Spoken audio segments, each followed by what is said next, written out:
कर्मफलं त्यक्त्वा शान्तिमाप्नोति नैष्ठिकीम् अयुक्तः कामकारेण फले सक्तो निबध्यते. या श्लोकाची मीमांसा आपण गेले 3-4 भाग करतो आहोत.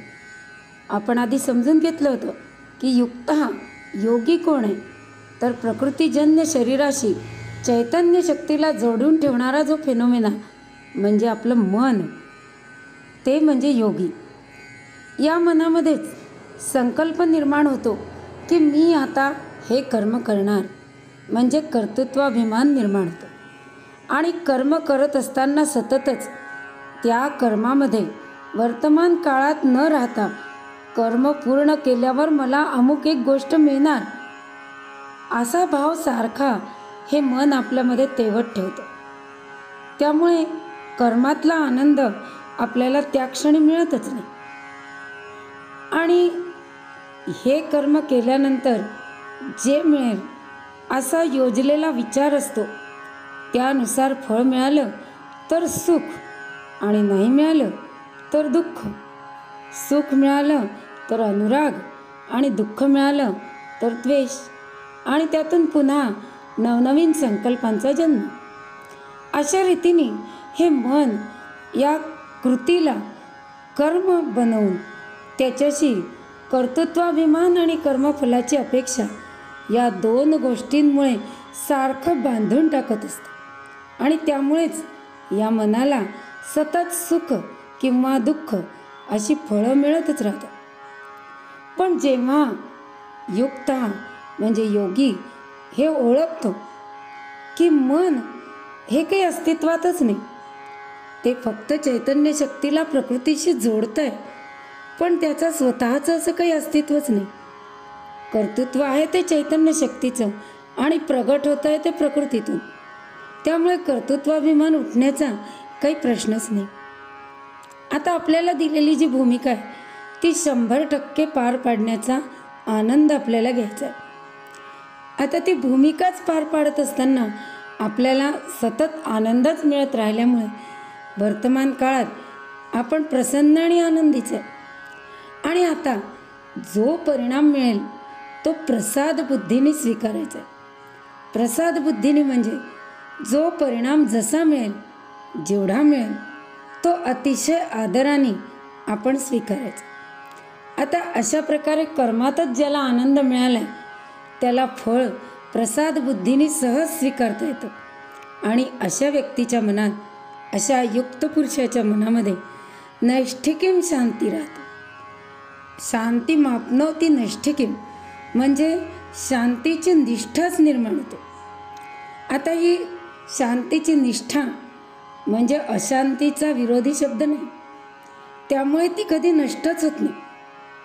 नाहीतर आपण जर शांतीमध्ये निष्ठित झालो नसू, म्हणजे शांतीची निष्ठा जर आपल्याला प्राप्त झालेली नसेल, तर छोट्या छोट्या गोष्टींनी आपण रागवत राहतो.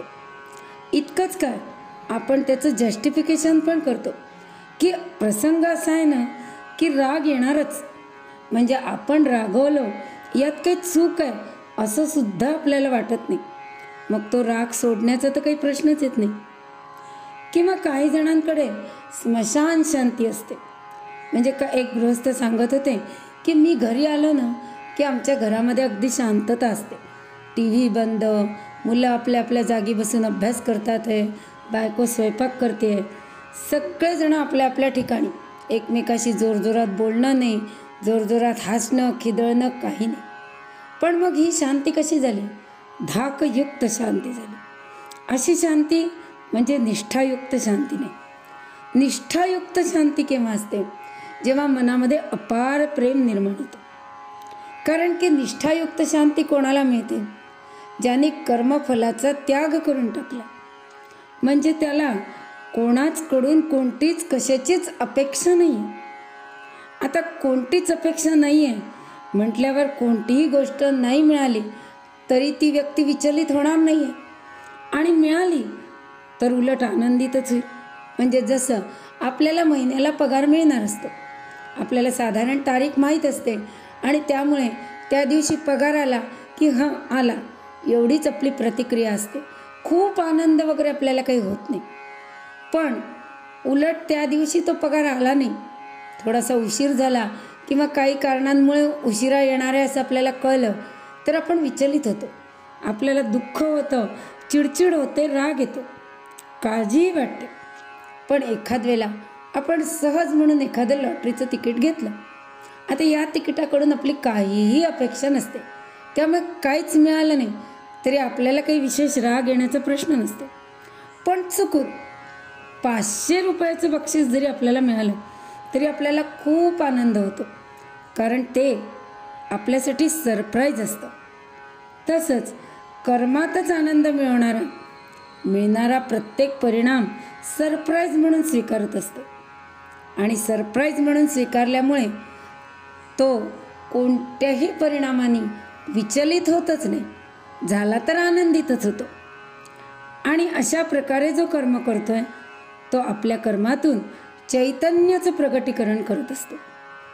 आता चैतन्य प्रगट होत आहे म्हटल्यावर या चैतन्यानेच हे विश्व निर्माण केलं आहे, तर तो या विश्वाकडे मातेच्या ममतेने पाहतो आणि त्यामुळे या जगामध्ये त्याला दुर्गुण असा काही दिसतच नाही.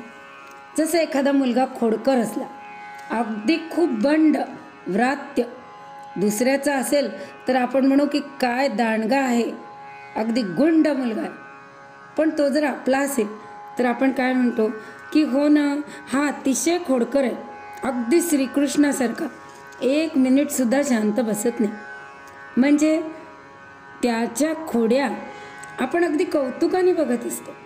तो खोडकर आहे श्रीकृष्णासारखा, म्हणजे त्याच्या दुर्गुणातही आपल्याला परमेश्वरच दिसत असतो. म्हणजे आपण त्याची तारीफच करतो. हे का? कारण त्याच्याबरोबर असलेलं अलोट प्रेम, अपेक्षारहित असलेल्या मनामध्येच असं असीम प्रेम उत्पन्न होतं आणि मग या असीम प्रेमामुळे जगामध्ये दोष असे काही दिसतच नाही, सगळे गुणच दिसतात, सगळं कौतुकच वाटतं आणि यालाच म्हणतात योगाची सिद्धी प्राप्त झाली. तर कर्मफल त्यागाची युक्ती ज्या व्यक्तीला कळली आहे त्यालाच ही योगाची सिद्धी मिळू शकते.